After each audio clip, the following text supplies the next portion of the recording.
Now this is a video all about how AB's life inside out, and I'd like to take a minute, just sit right there. I'll tell you how I became a teacher at Stanford U.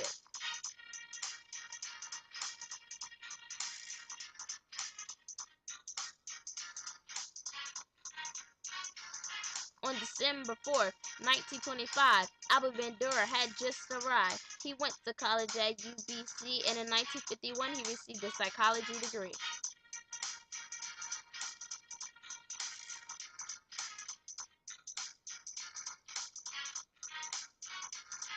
The following year, he went to Iowa U, and that's where he received his PhD. He wrote 4 books, and he's a behaviorist. Doll Experiment, Full of Tricks.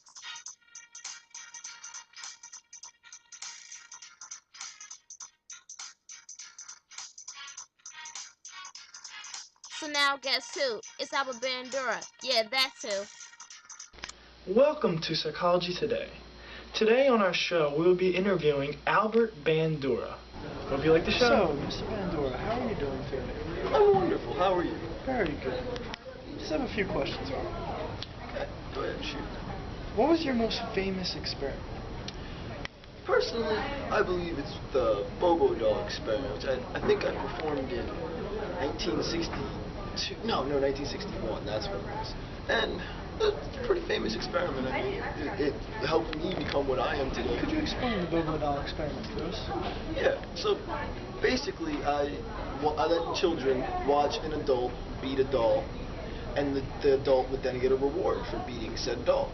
And then I put the children in a room with an identical doll, and naturally, because they saw the reward system, they beat the doll. And that also ties into my whole social cognitivism thing, but we'll get to that later. Very interesting. What type of psychologist are you? As I said, I am well, technically I'm a behaviorist, but I consider myself more of a social cognitivist because really, behaviorist is too rudimentary. It's too strict. I feel we're not really trapped to the system that everyone thinks we have, where we just do things based upon some unknown source in our brain. We have our own intel and our own experiences that will help us to pick what we really do. Wow, very good words. So what is a social cognitivist?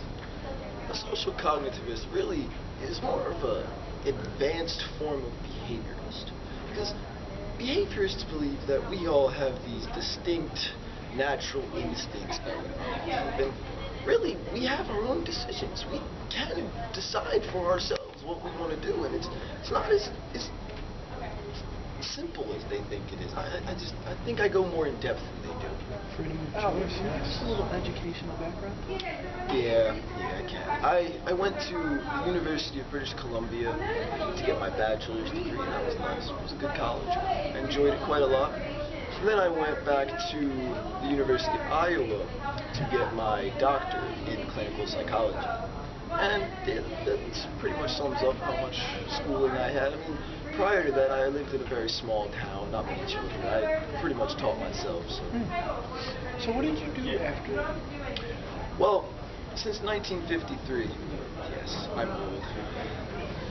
I've been teaching at the University of Stanford, and I really like it there. They respect me, and I have a lot of privileges. We're now going to take this interview to Mr. Bandura's home. Let's walk inside. Oh, yes. Good evening, Mr. Bandura. How are you today? I love what you've done with the place. Thank you. Come on in. Join me. So, what was your upbringing like? Well, actually, I grew up in Canada in a small town called Bandura. I was the youngest of 6 kids, so it was kind of crowded in my house. It wasn't that big of a house either. And, really, it was kind of hard. We went to school, and we only had 2 teachers, so everyone really either had to learn to teach themselves and take control of their own lives or sink. And I took control and went to college and ended up liking psychology, and now I'm teaching at Stanford, and I love it. And I wouldn't wish for any other life. So Albert, why do you believe self-efficacy is your most important piece of work? I think it's my most important piece of work because it really touches on the key points that make up social cognitive. Albert, by your definition, what do you really think self-efficacy is really about?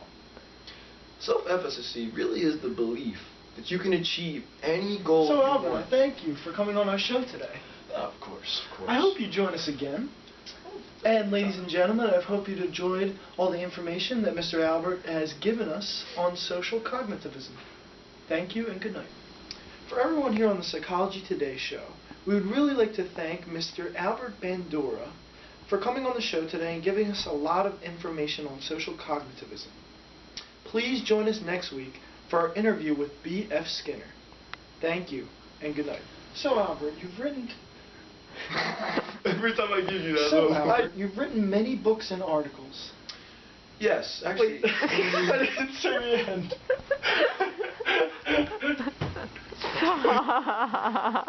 Alright. Ready? I'll just keep going. Ready? Ready, set, go. For everyone here on the Psychology Today show, we'd really like to thank Mr. Albert Bandura for giving us all... That was good, though. Good. Oh, You almost for everyone here on the Psychology Today show, we'd really like to thank Mr. Albert Bandura for joining us on the show. Please, please join us next week for our interview. Oh!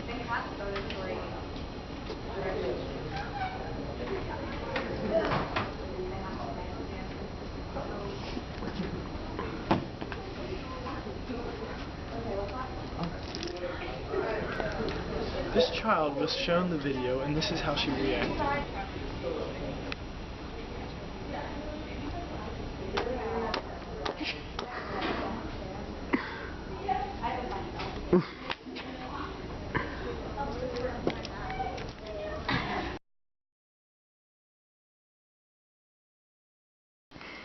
So, Albert, what was your upbringing? The most ridiculous. Alright. Ready? I'll just keep going. Ready? Ready, set, go. For everyone here on the Psychology Today show, we'd really like to thank Mr. Albert Bandura for giving us all... That was good, though. Good. Oh, You almost slipped so, up and caught it. You've written... Every time I give you that, So, though. Albert, you've written many books and articles. Yes, actually. Wait, I didn't say the end. So, Albert... I can't look at it. I'll just end it. I don't even care. One good thing. Because it touches on all the key points that are social cognitivism. That make up social cognitivism. There you go. Alright. Go. Albert, by your definition, what do you believe self-efficacy is really about? Self-efficacy is really trying to tell you that you can reach... I know, I just... Oh, God.